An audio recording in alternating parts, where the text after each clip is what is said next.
Your true wealth is your time and freedom. Money is just a tool for trading your time. It's a container to store your economic energy until you're ready to deploy it. But the whole world has been turned away from real money and has been fooled into using currency. A deceitful impostor that is silently stealing your two most valuable assets, your time and your freedom. Welcome to the rabbit hole. We are entering a period of financial crisis that is the greatest the world has ever known. The wealth transfer that will take place during this decade is the greatest wealth transfer in history. Wealth is never destroyed, it is merely transferred, and that means that on the opposite side of every crisis there is an opportunity. The great news is that all you have to do to turn this crisis into your great opportunity is to educate yourself. I believe that the best investment that you can make in your lifetime is your own education. Education on the history of money, education on finance, education on how the global economy works, education on how all of these guys, the central bankers, the stock market, how they can cheat you, how they can scam you. If you learn what is going on and how the financial world works, you can put yourself on the correct side of this wealth transfer. Winston Churchill once said that the further you look into the past, the further that you can see into the future. This program is all about creating your own crystal ball, being able to gaze into the future, being able to change this crisis, the greatest crisis in the history of mankind, into your great opportunity.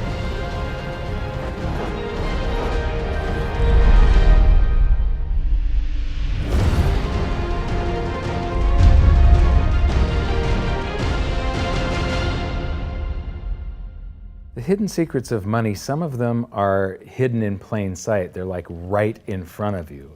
The way the monetary system works is something that isn't actually hidden away from all of us. It's out in the open, but it's complex and people just they can't see how it works. It's hard for them to imagine that we're living in such a hoax. Others are meant to be secret, but the truth is slowly coming out, like the Federal Reserve being a private corporation and not really part of the U.S. government. But when I started studying this, what I found was that there was no place that I could point people to where they could get it all in one spot.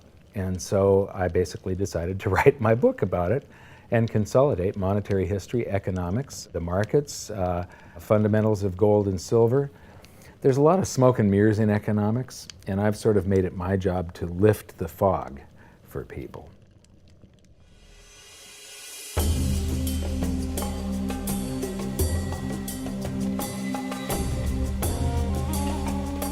Welcome to Egypt. This is where it all began. Roughly 5,000 years ago, the Egyptians started using gold and silver as their predominant form of currency. But it was not yet money. The pieces of gold and silver that they were using were odd sizes and weights, odd purities, so it still was not interchangeable, where each unit is the same as the next. This meant that nothing really had a price yet. You couldn't put a price of so many coins on something because they didn't have coins yet. Trade was still difficult. It was still a guessing game when it came to the exchange of values. One of the reasons that we are in the financial mess that we are today globally is that people do not understand the difference between currency and money. Currency is a medium of exchange, a unit of account. It is portable, durable, divisible, and something called fungible. Fungible means that each unit is the same as the next unit. $1 in my pocket buys the same amount as $1 in your pocket. Money is all of those things plus a store of value over a long period of time. Even financial planners, bankers, your accountant, they don't understand the difference between currency and money. The currency in your pocket is a medium of exchange. It's a unit of account because it's got numbers on it. It's somewhat durable, it's portable, it's divisible in that you can make change, and it's fungible. $1 in my pocket buys the same amount as $1 in your pocket. But because governments can print more and more and more of it, and dilute the currency supply, it's continually transferring wealth out of your pocket, out of your bank account, to the government and to the banking system. The reason that gold and silver are the optimum form of money is because of their properties. It's an easy medium of exchange because gold and silver store a large amount of value in a very small area. It's a unit of account. Pure gold has the same value all over the planet. So an ounce of gold buys the same amount here in Egypt as it would in China or in the United States. It's durable. The same gold that Egyptians were using in trade 5,000 years ago is still here with us today. It does not corrode. It's divisible. You can make change with it. It's very portable. You could use something like oil as money. It's just that you can't carry around a barrel of oil on your back. It's fungible. Pure gold is the same wherever it is on Earth. Pure silver is the same wherever it is on Earth. It's limited in quantity. That's the reason that it maintains its purchasing power. Governments cannot print it. Over the last 5,000 years, only gold and silver have maintained their purchasing power. There have been thousands upon thousands of fiat currencies, currencies that are unbacked by gold or silver, and they have all gone to zero. It's a 100% failure rate. Well, fiat currency, of course, is a currency that exists at the dictate or by fiat from a government. You see, they have their printing presses, and the paper money rolls off the printing presses. And then they give it the fiat designation, which makes the currency official. It's just worthless paper. But when Ben Bernanke gives it the special sign, and they have the cult meeting at the Federal Open Market Committee meetings, it suddenly becomes currency. If you look at what's really going on, it's a con game. And so there's confidence. Well, the Federal Reserve is very forthright about what they're doing. If you read their websites, they'll tell you it's a confidence game. They tell you that there's no intrinsic value in their money. They'll tell you that they print it backed by absolutely nothing. They actually display all these facts. But if you tell somebody in the public that this stuff is created out of thin air, there's no backing whatsoever, it's absolutely worthless, it's about as valuable as monopoly money, they'll look at you like you're nuts. Is there an example throughout history of a fiat currency, a piece of paper that's unbacked by anything, surviving? Short answer, no. Long answer, no. And here's why. When Addison Wiggin took over at the Daily Record, when they got cranked up, Bill Warner asked him to catalog all of the fiat currencies throughout history and what happened to each of them. Addison dutifully went to work. Within a short period of time, he had gone through the alphabet. All the fiat currencies that started with the letter A were done. They all went to zero. He was halfway through the letter B, and all the fiat currencies that started with the letter B, and there were 600 of them in just the first letter and a half of the alphabet, and every single one of them went to zero. Every one. 600 fiat currencies that start with the letter A, and half of the ones that start with the letter B are 600 of these things. Not one ever came close. You think this one, the United States dollar, is going to be the first one after all that? I don't think so. No. No currency, fiat currency has ever survived. None. The thing about money is there actually is a fairly well accepted definition of what money is. The question is, as you apply that definition to particular things that people claim to be money, do they fit the definition? We'll just take the paper dollar, for example. How well does it perform those functions? Well, store of value. The dollar has lost 95% of its purchasing power since the creation of the Federal Reserve in 1913. So not very good as a store of value. One of the things I do is just a way to get the audience's attention is I have a slide, and there are three pictures on the slide. One is a pile of monopoly money. The other one is a pile of Federal Reserve notes, what Americans would call paper money. And the other one is a solid gold American Eagle 1 ounce coin.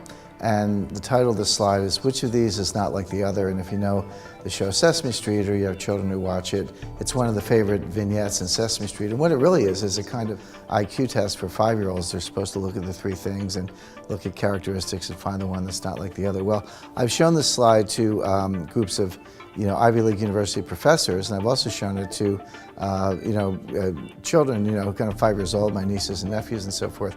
And when the professors look at it, they say, well, clearly the dollars are not like the others because gold has no role as money, and monopoly money is junk, and the American dollar is a store of value, so that's not like the other.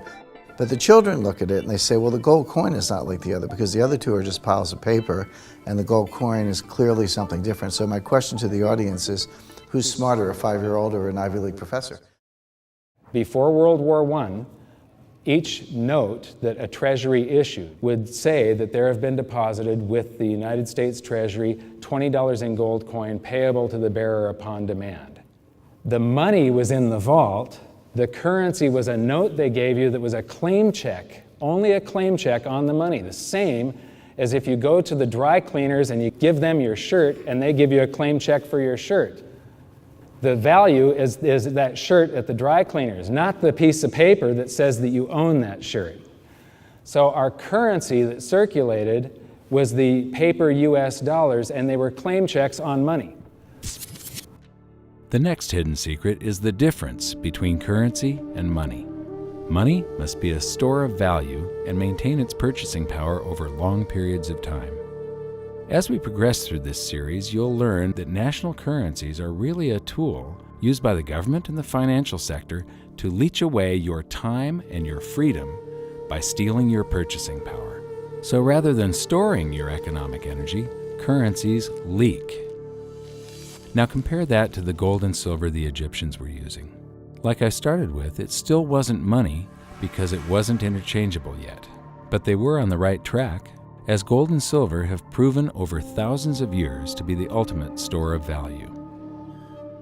Gold is only formed when a star explodes, a supernova, and it stays around forever.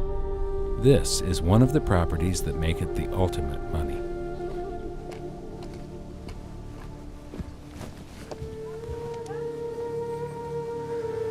People are amazed that after 5,000 years, the pyramids are still here. But what I'm more amazed at is that the currency that the people that built this were using, that currency, that gold and silver that they were using in trade on a daily basis, is still around today. It may have been melted down and re-refined, and it's in a coin or a bar or in some piece of jewelry, but it's still with us today, and it still purchases something. Yes, it is the ultimate money because there is nothing else even in the same league. It's divisible, it's permanent, it's a store of value, it's a unit of account. It's got everything you want out of money, but it doesn't go away and it can't be increased. That is what makes gold the most beautiful money of all. What more could you ask out of a money? It keeps governments under control. You can maintain a solvent system. Governments don't like gold at present because they're getting away with the fiat currencies, and they'll do everything they can to discredit it as an asset class. I mean, my goodness, gold has outperformed the Dow Jones Industrial Average in each of the last 7 years, yet it's not considered a legitimate asset class. Why? Again, it's the fear that maybe gold will be imposed on the system, that it will constrain government ability to spend beyond its means. They can't print it. They can't print it, no. The proper definition of inflation, I use Milton Friedman's definition. Inflation is an expansion of the currency supply. Deflation is a contraction of the currency supply. If you expand the currency supply, eventually prices will rise. And if you contract the currency supply, eventually prices will fall. This is a pool, but it's not a pool of water. This is the currency pool. And these are prices. And if you expand the currency supply, prices like a sponge in water have to rise to suck up the excess currency. Governments never stop printing more currency and adding currency to circulation. Therefore, prices keep on going up, not because the stuff that you're trying to buy is changing. The real estate doesn't change. What has changed is the currency purchases less and less. It's the currency going down, not prices going up. The truth is, what we have that makes our world work right now is a big story. None of it's real. It's all just promises. And if you think about it, that's how currency began to work in the beginning. You know, before we had currency, we had barter. I'll give you 3 coconuts and you give me 4 fish, because that's kind of a fair exchange on coconuts to fish. But that got complicated, so we had to invent this thing called money to be a divisible, portable medium of exchange. And the challenge is that we lost that a long time ago when we lost having things of value be our currency. And now we have this thing called numbers and accounts. But trust me, it is not real. It's a big made-up story. One of the biggest make-believe stories ever is called quantitative easing, which sounds complex, but it's really just a smoke and mirrors term for currency creation. QE started with the banking bailouts back in 2009. This currency was created out of thin air and then given to the banks, who paid themselves record bonuses in reward for crashing the world economy. This is a global phenomenon, but all you have to remember for now is that whether it's QE bailouts or stimulus programs, these are all just voodoo, hocus-pocus terms for increased currency creation. I believe gold and silver will reassert themselves as money. And when they do, there just isn't enough. And their purchasing power is going to go up many, many, many times. Egypt is an amazing place. There's a franticness about it, and utter chaos, especially like the traffic. But when it comes to like all of the merchants that are trying to get every last dime out of you, you get fleeced to the point where you come back with an empty wallet. But you know what? They're amateurs compared to Wall Street. In the past several years, I've spoken in many countries about the crisis that's coming, and a lot of people think that they're going to be okay in their country, that it's only going to happen to the United States or maybe the United States in Europe. But what they don't realize is that this is a global phenomenon. I got to show you something here. This is base currency in the United States. This is the number of paper dollars that exist, basically. It took 200 years to go from no dollars in existence to 825 billion.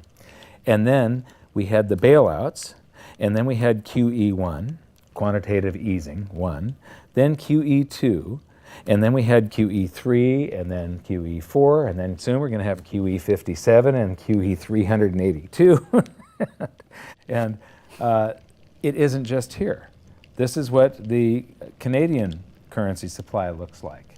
This is Australia, South Africa, Russia. Now, this starts out in just the year 2001, and this is like 18 times more currency in existence in a little over a decade. Here's Singapore, same story. Look at that, since the crisis, just bam. India, China, every government on the planet is doing this insane deficit spending and expanding their currency supplies, doing bailouts. And history shows that there is no example of this turning out well. It is sometimes amazing that we haven't experienced more inflation than we have. If they keep expanding the money supply so vastly, why aren't our prices growing faster than they really are? And the answer is that a good chunk of the money that the Fed created has been shipped overseas. I remember early in my research, I heard this expression that the Americans have exported their inflation. I thought, what is that? How can you export your inflation? Put it in a box and send it out? What do you do? Well, now I understand. You export your inflation by simply sending all these dollars that you created to these other countries, and then they send you their refrigerators and their cars and whatever, their TV sets. So you get hardware, and they get little pieces of paper. It's a great deal for the American people for a while. For a while. Sooner or later, all of those pigeons come home to roost. When the time comes, as it looks like it's now coming, when the rest of the world is saying, we don't want to play this game anymore, Uncle Sam's dollars are just becoming worthless, there are too many of them, we've got to find something else other than American dollars, then those dollars start to come back to America. People say, we don't want them anymore, what do we do with them?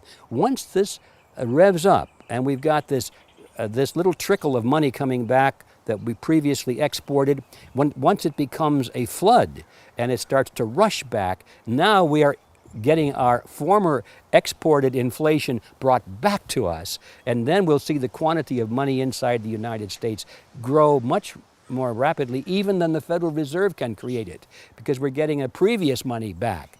And that's when we will really see the tanking of the US dollar in terms of what it will buy. During the second round of quantitative easing, global food prices went up 60%. And this created a humanitarian disaster for the 2 billion people on Earth who live on less than $2 a day. These people were hungry to start with, they became hungrier, and some of them started overthrowing their governments in North Africa and around the Middle East. So quantitative easing was the spark that ignited the Arab Spring. So that's it. When you create money, you get some sort of inflation. It just depends on where the inflation goes. It's all going down, down, down. Peasants are reeling from a game of coins and crowns. Given the premise that you have a permanent underclass or poor class, and how does inflation affect them disproportionately?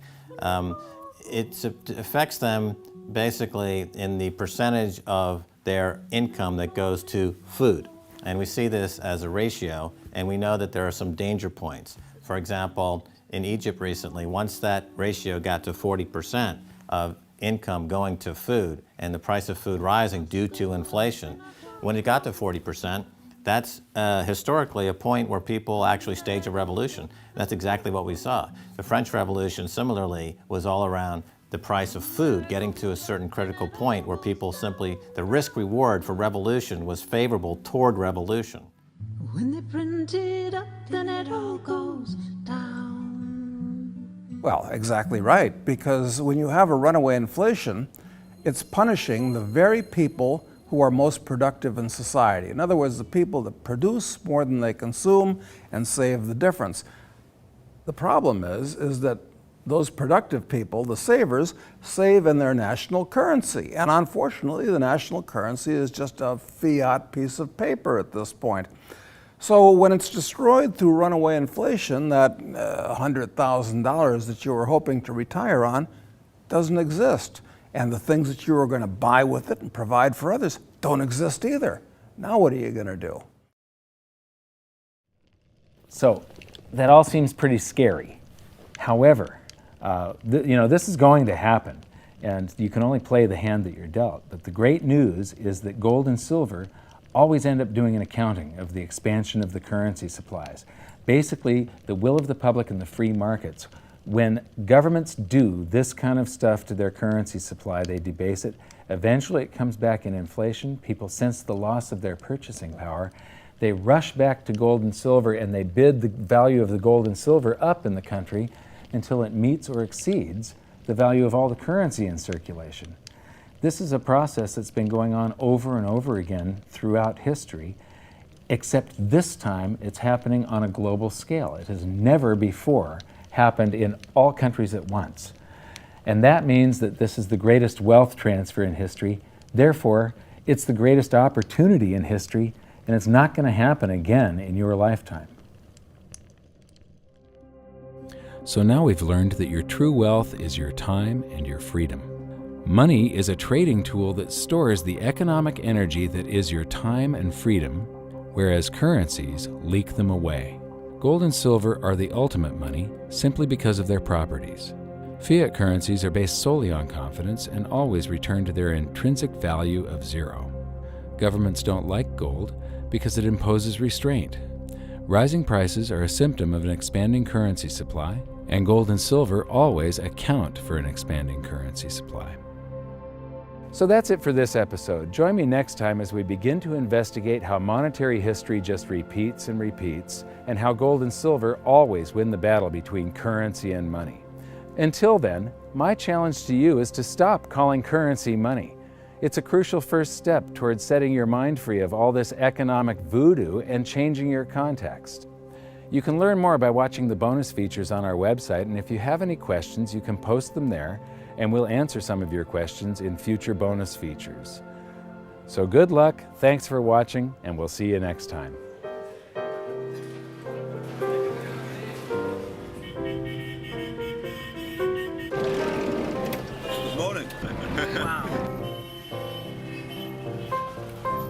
What does fiat mean? It comes from the Latin for crappy car.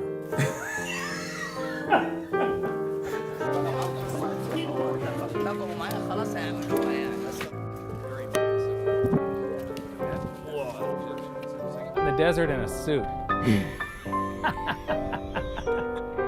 My camel died. You're not too sure about that, are you? Huh?